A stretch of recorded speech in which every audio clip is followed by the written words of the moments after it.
Selanjutnya, kita akan membahas salah satu CRM operation, yaitu marketing automation. Jadi secara definisi marketing automation adalah sebuah aplikasi software begitu ya, yang membantu untuk memproses gitu ya, terdiri dari proses aturan algoritma untuk mengeksekusi kegiatan pemasaran dengan meminimalkan peran manusia begitu ya, with little or no human intervention. Jadi sudah otomatis gitu.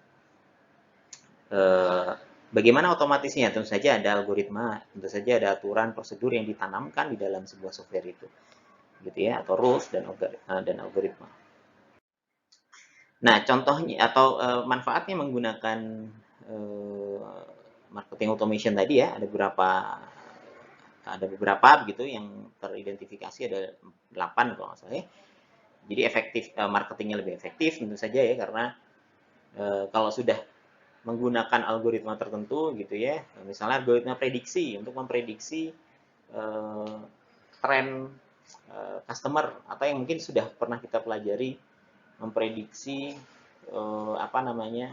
mana yang churn customer dan tidak churn customer misalnya ya. Jadi kita tinggal masukin datanya, hasilnya kita akan dapatkan gitu. Jadi lebih efektif tujuannya, sehingga kalau dalam memasarkan kita nggak terlalu menghabiskan banyak energi untuk untuk customer yang, atau calon customer yang tidak berpotensi begitu ya. Learning system, karena kan prosesnya panjang, sehingga mungkin yang sudah dilakukan di 1 tahun lalu, 2 tahun lalu, 3 tahun lalu masih tersimpan. Efisien tentu saja tadi ya, kalau contohnya tadi agent customer berarti, atau misalnya identifikasi yang lain, mengidentifikasi calon customer mana yang akan membeli produk tertentu gitu ya, kan ada segmennya, ada segmentasi pasar. Nah, itu kan berarti lebih efisien, karena apa? Kita tidak perlu melakukan usaha-usaha marketing di luar dari segmen yang memang kita sudah prediksi. Jadi produktivitasnya menjadi naik karena tadi ya, lebih fokus sehingga menjadi lebih produktif. Terus kemudian, nah salah satunya juga menggunakan software adalah accountability atau transparansi dari marketing expenditure-nya ya, pengeluarannya. Cost-nya seberapa, itu semua sudah tercatat. Nah, kalau pakai software makin responsif ya ini, terus kemudian apalagi kalau menggunakan data mining yang, atau data analitik yang lebih canggih begitu ya, tentu saja lebih pintar ya, lebih pintar, terus customer juga lebih happy gitu ya, lebih experience-nya lebih naik, karena apa yang dia butuhkan terjawab, apa yang dia butuhkan ternyata, apa yang customer butuhkan dijawab oleh perusahaan, karena perusahaan punya algoritma macam-macam tadi. Ini adalah contoh atau klasifikasi software untuk pemasaran.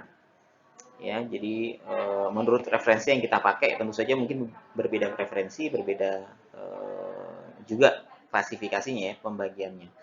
Tapi menurut referensi yang kita gunakan, ada marketing campaign, ada online digital campaign, dan strategic and other marketing. Jadi di sini pembagian software untuk marketing itu, apakah dia memfasilitasi kampanye untuk pemasaran ya, termasuk direct mail, berarti menggunakan email, terus kemudian katakanlah di sini telemarketing, berarti menggunakan telepon dan seterusnya, atau event based marketing. Nah, itu berarti marketing yang berbasis event ya. Jadi misalnya ada promo 10-10, nah, itu kan berarti event based marketing, karena memang memanfaatkan event untuk memasarkan. Nah, pilihan yang lain adalah online atau digital marketing. Nah, ini yang sekarang juga lagi ngetren adalah social media marketing.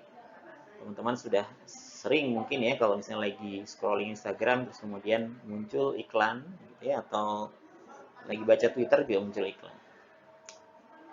Gitu ya. Macam-macam lagi, termasuk di sana adalah content management. Konten apa yang kemudian akan dikeluarkan saat tertentu gitu ya, berbasis sosial media.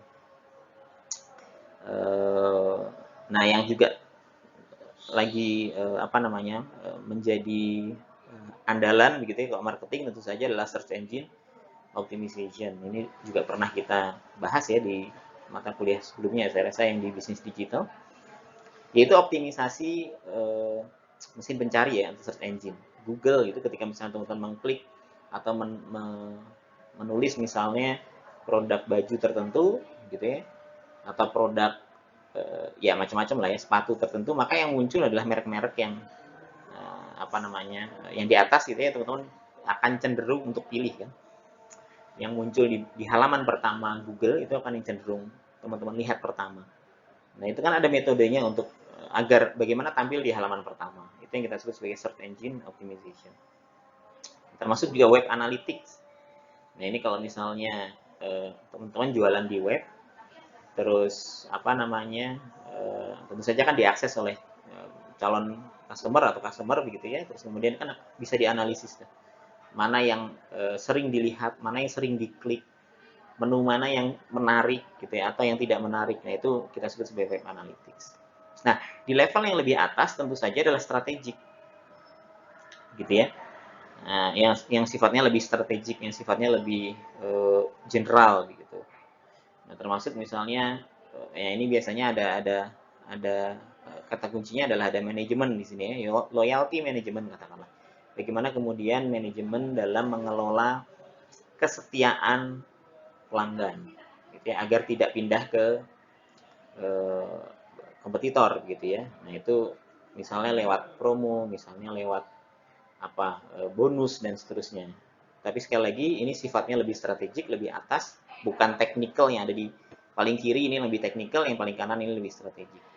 Gitu ya, lebih operasional. Nah, ini beberapa klasifikasi ya. Mungkin memang tidak semuanya kita bahas, ada beberapa hal yang mungkin nanti akan kita perdalam di pertemuan selanjutnya.